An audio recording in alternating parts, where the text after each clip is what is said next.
Nuša, izvoli. Ta prispevek je bil 15. leta objavljen v našem zborniku, je nastal na podlagi ene publikacije, in sicer Križmana, ki je zbral vse antične vire o histrih in tudi interpretacije v poznejših zgodovinskih delih. Tako da je za Istro o teh antičnih virih vse bilo napisano in zbrano, v tem, to so Hrvati izdali, in brez tega bi težko napisala to, kar sem. In tukaj nisem na široko in dolgo, ampak sem samo stvari povzela. In ta Križman piše o 4 istrskih vojnah. Prva 221, druga pred našim štetjem, druga od 183 do 82, tretja od 177 do 178 in četrta 129 pred našim štetjem. Bratoš piše o 2 istrskih, 2 ilirskih in panonskih vojni ter o rimskih pohodih med ljudstva v severnem Jadranu do Alp, v Panonsko nižino in na Zahodni Balkan. Samo Venelin piše o 3 slovenskih vojnah med letoma 32 pred našim štetjem in 9 našega štetja.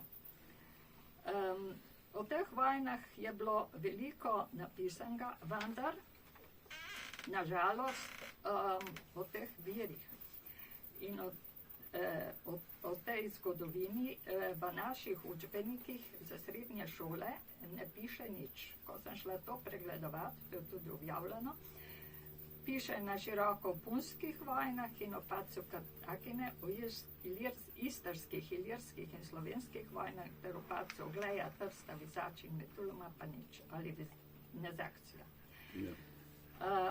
Tudi to je zdaj vprašanje tega imena, kar pišejo v teh delih zgodovinskih, tudi Vizača. Zdaj, samo mimogrede, novi učni načrt za zgodovino je še slabši, mislim, kot je bila prejšnja, in v teh gradiščih so prevedene zdaj po 120 letih, tudi ne bojo šolarji nacvedli. Skratka, v naši preteklosti, na naših tleh se nauči praktično nič. O tem je obsežno napisal kritiko Andrej Šiško, škoda, da ga danes tukaj, ker bi potem kaj več povedal.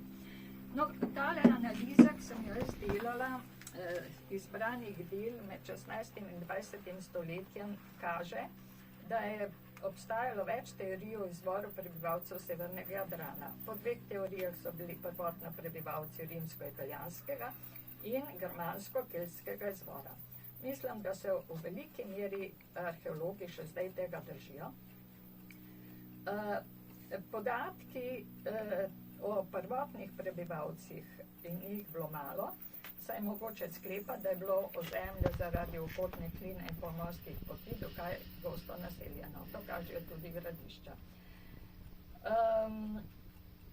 V virih so podatki, da so severni Jadran, in to smo še poslušali, naseljevali Veneti, Vestri, Histri, severnih Karni, vzhodno Japodi in južno Iliri. Slovenski zgodovinopisci, etnologi, arheologi in jezikoslovci so tako opustili lastno raziskovanje starejše slovenske zgodovine in so v svojih delih prevzeli stališča tujih interesov. In ni samo v šolskih učbenih, tudi v uradnih zgodovinah je o naših krajih premalo napisanega za starejšo in novejšo dobo. Postopoma se je to znanje o staroselci izgubljalo in prikazovanje zgodovinskih, arheoloških, etnoloških dejstev se je spreminjalo na več ravneh. Imena za staroselce in njihove pokrajine so se izgubljala ob novih državnih tvorbah in novih delitvah na pokrajine dežgelje. Izgubilo se je vedenje, kdo so staroselci, kdo prišleki. Pozabljalo se je, da so obstajali najdbe, ki so nastale dolgo pred prihodom Rimljanov. O tem bo danes še veliko govora. Ampak ta teorija o poznem prihodu Slovenov v Evropo se sklada tudi z dvema drugima teorijama. Teorijo o indoevropejcih, ki naj bi nekdaj, pa se ne ve kdaj in od kje preselili, prišli v Evropo, a davno pred Sloveniji, in drugo 100 let staro evolucijsko teorijo o nastanku vrst, ki je tudi pod velikim vprašanjem in jo še vedno kot dogmo razlagala. Zdaj, na čigavih ideoloških temeljih je današnja priselitvena teorija, kdo jo zagovarja pri nas in od kdaj in od kod izvira, to bomo najbrž še nekaj že rekli, pa bomo najbrž še, bom tudi sama nekaj dodala o tem. Ampak to pisanje uradnih zgodovin je nekakršna novost. Že Prokopij iz Cezareja je v 6. stoletju napisal 2 zgodovini. Uradno zgodovino cesarja Justinjana, njegovo slovensko ime je Pravda, in tajno zgodovino. Ampak to vedenje je bilo, da smo mi staroselci, je bilo vse do prve svetovne vojne popolnoma sprejeto v širšem krogu. In tudi v krog uradnih zgodovinarjev, ki so pisali svetovno zgodovino Weltgeschichte, ki je šla v Avstro-Ogrski monarhiji v 9 zvezdkih od leta 1899 do 1907 bila dopolnjena in 1901 začela izhajati v angleškem jeziku, leta 1902 pa v ruskem. Posamezni deli so prevedeni v slovenščino in objavljeni na spletni strani. No, in tukaj je zelo jasno napisano, da smo mi živeli v rimskih provincah, Panoniji, Noriki, Reci, Vindelici, Venelin to še razširja in to je v glavnem poznano kot Slovenija ali Slovenci, kar v nemščini slaven, oder Slovena. Zelo jasno. Širjenjem rimskega imperija latinščina postala državni jezik, podjarmena ljudstva pa so popolnoma prevzela tuj jezik. Uraden. Brez lastne države se je to zgubljalo in se je ta jezik odmaknil družinski knot, potem pa se je izgubil, če niso ohranili tistni viri. Serči je že v začetku 20. stoletja ugotovil, da narečje vse metali ob jadranskem delu vsebujejo ilirski substrat, ki sega celo do juga polotoka. Navajajo slovenski izvir za staroselce, za katere se je po rimskem poimenovanju uporabljalo ime ilirski. Tukaj navajam še enega drugega Italijana, Sebastiano Ciampi, ki je v delu o krščanskih starožitnostih iz leta 1824 v poglavjih, kjer govori o starodavnem slovenskem in irskem jeziku in jih primerja z grščino, latinščino in italijanščino, kar kaže na starodavne stike na občevanje med ljudstvi, ki so govorili te jezike. Kot primer navaja starodavni latinski italijanski jezik, v katerem je večje število besed, ki imajo besedne družine v starodavni in sodobni slovanščini in njenih narečjih. Besedna družina je najbolj gotov preizkus, da beseda izvira iz drugega jezika. In on potem navaja iz starodavne latinščine, navaja imena božanstev, krajevna imena in imena predmeta. In tako naprej za boga Konzo in po njem imenovane igre konzualija ali equestres, ki so jih prirejali ob Romulovih časov, razlaga iz starodavnega ilirskega ali slovenskega konj in kavalo konjerik, jasno. Pale rimske veste je bila boginja ognja in palja so bila pastirska praznovanja, na katerih so se žigali seno in zadnje predivo. In pali ti pomeni v ilirščini žgati in tako naprej. Vertumus je bil bog vrtov, vert in tako naprej, med krajevnimi imeni pole, ravnina pola, mesto na ravnini polezina, nižina med rekami, Adižo in Padom in tako naprej, več imen in zaključuje, da besede, ki so bile v starodavni latinščini in so se ohranile v številnih italijanskih narečjih ob jadranski obali vse do reke Tibere, Ni pa jih v sodobni knjižni italijanščini, kaže, da so v starodavnih časih bila to ljudstva, ki so dala izvor besedam, ki jih imata danes tako imenovana ilirski in slovenski, italijanski slavo jezik.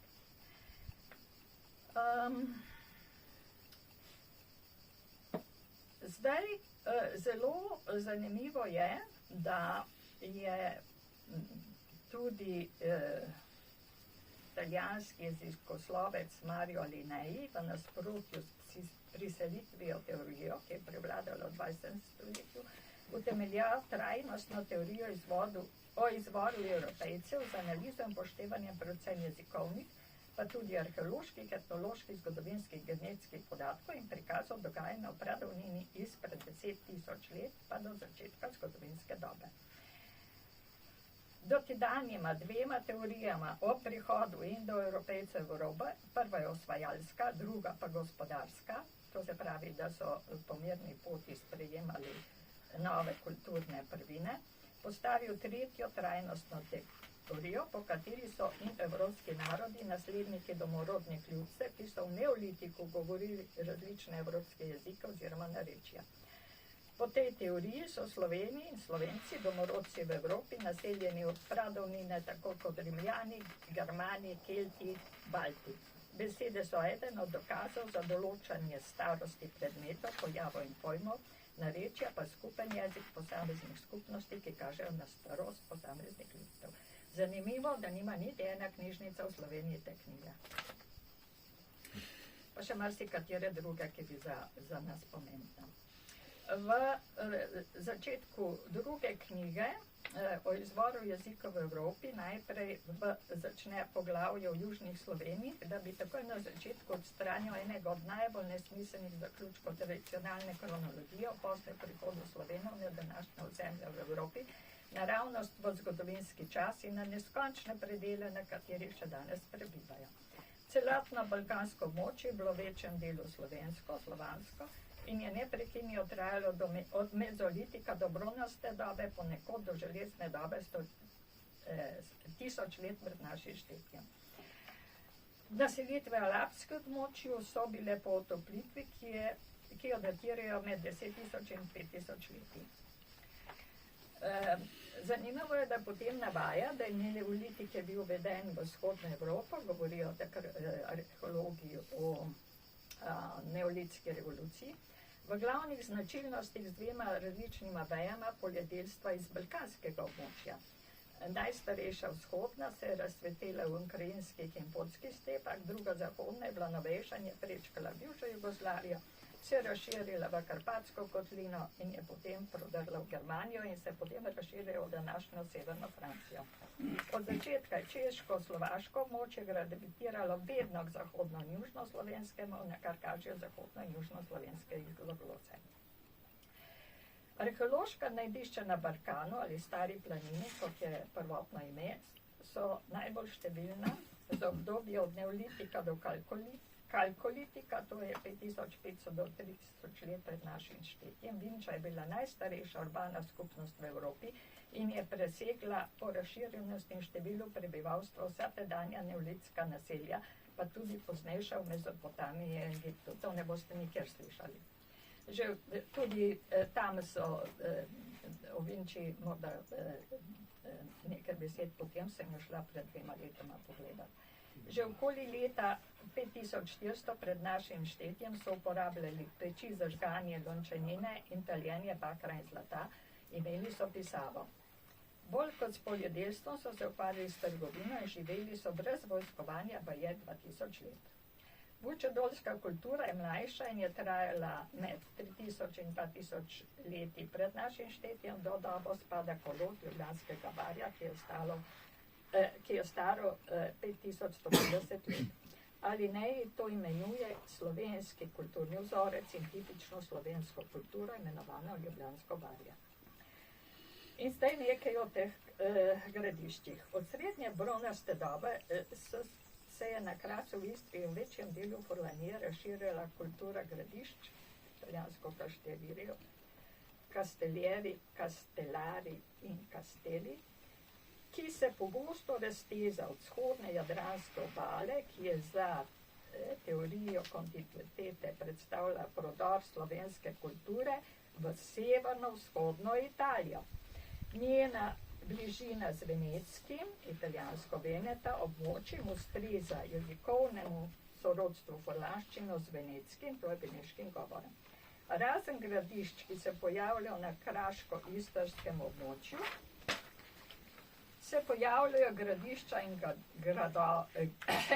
gradovi v osrednjih ladinskih dolinah in so prisotni tudi v ladinskih legendah, tako imenovani gradovi, Castellari, Piemontu, vzhodni Liguriji in Apeninih okoli Piačence in Parme, kot navaja Cardarelli, to je italijanski arheolog. No, od teh razširjenosti krajevnih imen v Švico in Severno Italijo so bila v preteklih letih številni prispevki na posvetih o Bovcu. Naprej pravi linija. Na območju, ki obsega Furlanino in Julijsko krajino, del Slovenije in Hrvaške, so se prepletali številni vplivi. Eden od teh ozorcev, to imenuje arheologikacija, iz Este, ki ustreza venetskeno, italijansko Venetiko, medtem ko je vzorec poznih žarnih gradišč predelan na Dolenjskem, za teorijo kontinuitete slovenskih. V železni dobi se je na območju od Bolonje čez Venečijo in celotno, to je italijanski Veneto, in celotno Slovenijo razvila umetnost vrčev, to je situl, ki je vezana na plemiški višji sloj in je pustila tudi jezikovne sledi. Slovensko prisotnost na tem območju izprečujeta dve besedi. Prva je krajevno ime Trst, italijansko Trieste, latinsko Tergeste in Oderco, latinsko Opitergium, ki pomeni italijanski mercato in je značilna za slovanske jezike. Trg, trh, tark, tork. Iz slovanskih jezikov beseda prešla tudi v germanski in uralski. Druga beseda je etnonim Veneti, ki so jih germanski sosedje imenovali Benden in je pomenilo Sloveniji. Staroslovensko Vindar in različice, kar razloži tudi nemško ime za Benetke, Venedik. Jezikovne značilnosti pomenijo tesne stike slovenskih dežel s severno-italijanskimi v predzgodovini in predzgodovini. Z novimi načini gospodarstva, to je poljedelstvom in živinorejo, se pojavijo tudi nove besede, ki jih je alineje navajal za različne ide jezike, kar je logično. Na podlagi tega je sklepal, da so bili ide jeziki v neolitiku še združeni, iz tega mogoče sklepati, da so ohranili vsi jeziki narečja Evrope v svojem besedišču tudi ostanke kulture od paleolitika dalje. Domorodno prebivalstvo, ki bi se zato prepoznalo po prežitkih v jeziku. Slovensko navzočnost na območjih od neolitika dalje izprečuje sorodne besede v vseh slovanskih jezikov, naprimer ledina, neobdelana njiva in ograda, grad, gradišče, kar pomeni, da je slovansko območje poznalo vse značilnosti od obdelovanja polj in kolobarjanja do utrjenih vasi. Tukaj uporabljam slovansko za to veliko jezikovno območje. Zdaj, to je tudi za nas zelo pomembno in on zelo v posebnem poglavju to zelo natančno obrazloži z jezikovnega vidika. Različne jezikovne narečne skupine v Evropi so dediči kmečkih skupnosti iz neolitika in vplivi tujerodnih prišlekov, ki so bile vladajoče skupine. To je tudi zanimivo, ta teza, in dost verjetna. Sej tudi v drugi svetovni vojni so prišli okupatorji, pa tudi odšli, sej niso sam preselili vse Nemčije, pa vse Italije. V narečjih in folklori je ohranjenega veliko iz neolitskih šeg, kar je bilo vezano na pridelovanje rastlin in vzrejo živali, kar se je ohranilo skoraj nespremenjeno do druge svetovne vojne. Z obdobjem kovin se je začelo razslojevanje družbe in nastanek vladajočega sloja, ki je razpolagal s presežkom poljedelskih pridelkov nižjega sloja in ki je bil vedno bolj odrinjen v sušnost. Jezik pa se je delil vodoravno, narečja, ki so vezana na poljedelske skupine, in navpično, brez družbene sloje, ki so bili zametki nacionalnih jezikov, ki so pripadali vladajočim slojem. To je uraden knjižni jezik.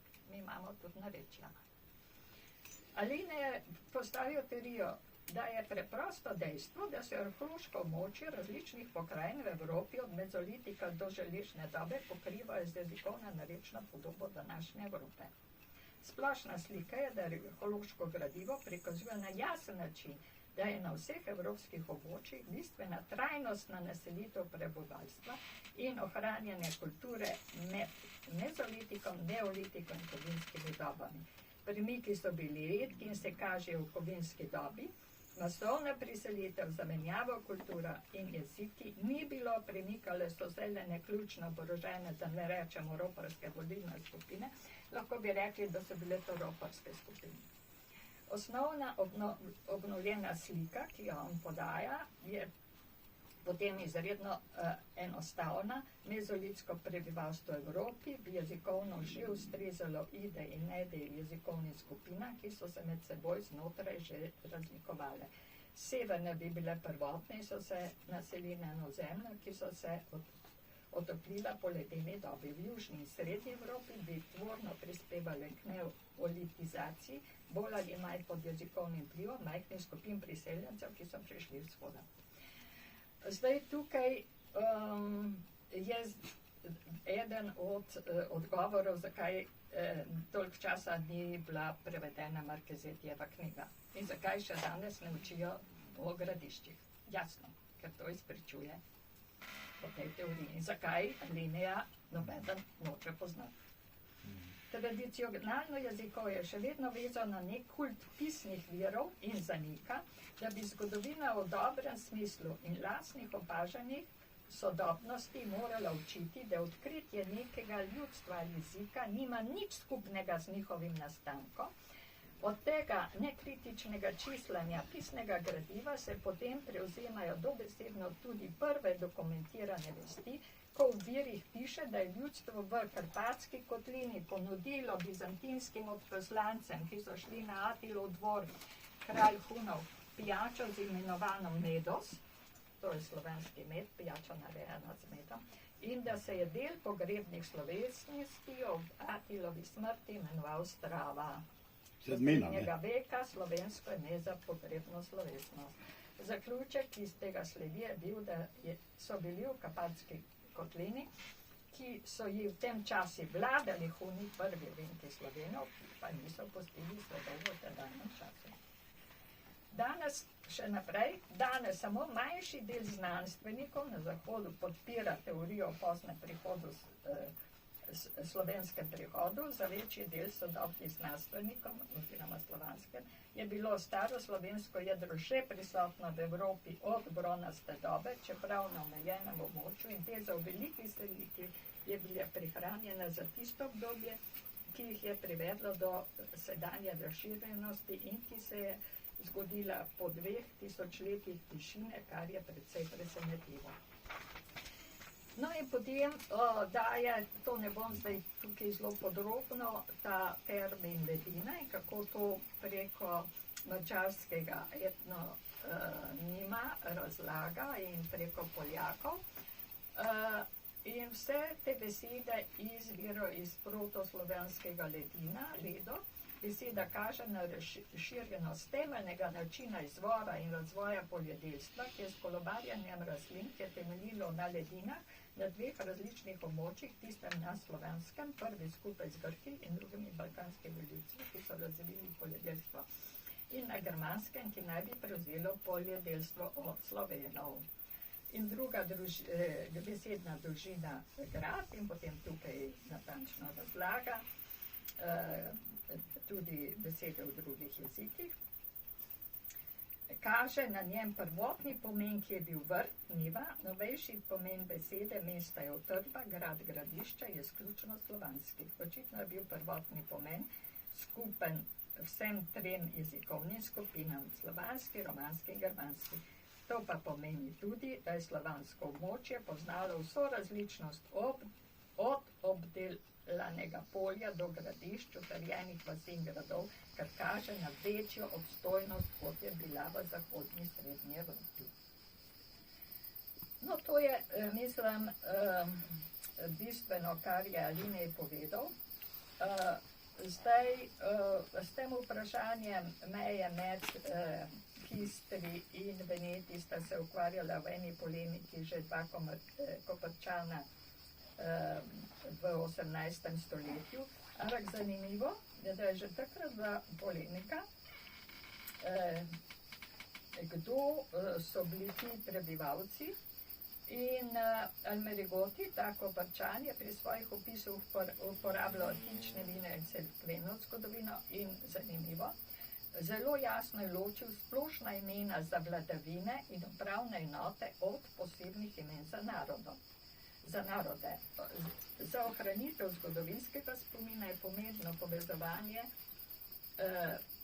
poznavanje te povezave s predniki in njihovo zgodovino. To pa pomeni tudi poznavanje imena za narodno skupnost in njeno ozemeljsko razsežnost, kar pomeni tudi poznavanje etnologije, še posebej etnogeneze. No, tukaj potem navajam v tem prvem prispevku, to je bil moj prvi prispevek, ki sem ga imela 2005 v Ljubljani, v tem, ko je v zborniku in sem ga imela najprej v Bovcu, 12 leta. Je zanimivo še, kako je slovenski zgodovinov Bavčar v 17. stoletju navajal, da je gorska Karnija začela pri Timavu v morju, segala ves krat s goro Učko in gradom Kozljakom. Ne vemo pa, na podlagi katerih virov je napisal svoje delo. Nadalje piše, od tu proti vzhodu so živela razna ljudstva, ki so gradila mesto Trst, ki ga s Strabom naziva Karnijski grad, Nekzacijo, Botilo in Famerijo. Veneti in Karni so to stransko Galijo naselili po vesoljnem potopu, ki ga postavljajo takrat 2121 pred Kristusovim rojstvom. No in potem nekaj navajam, kako so to zgodovino potem pri nas interpretirali. In s tem, ko so nastali tujezični otoki sredi prej enotnega narodnega ozemlja, ki je naseljevalo kmečko prebivalstvo, to je kot leopardova koža, podeželje je ohranjeno jezik staroselcev, najprej v celoti, na koncu pa v posameznih besedah in za prvotne kulturne sestavine. Drugi način izgube je bilo priključevanje celih pokrajin, nasilno ali prostovoljno, in tako so se meje Venetov in Histrov spremenjala. In tako se je spremenjala tudi spomin na izvor. Namesto imena za narodno celokupnost se je v tuji državi poudarjal pokrajinska pripadnost in imena državnih institucij. To je posebno značilno za Slovenijo, ki je bila razdeljena na toliko dežel, pa tudi Italija je bila med toliko mestnih državic, pa tudi druge je bilo to tako, ni bilo samo pri nas. In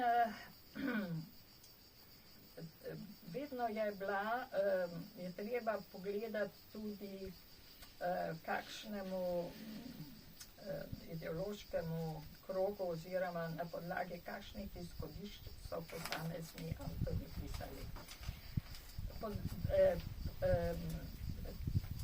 Ponarejali so zelo zgodaj in tako Sanudo na primer navaja, da so v Virgilijevih verzih spremenili Ilirski zaliv v italijanski. Glej, skozi vojsko Ahajcev je mogel uiti Antenor, priti v Ilirski zaliv in v sredo kraljestva Ligurnjev mimo izvira Timava. Tam je bil še Ilirski, potem so prevedli v italijanski. Tako so tudi s ponatisi delali starejših knjig.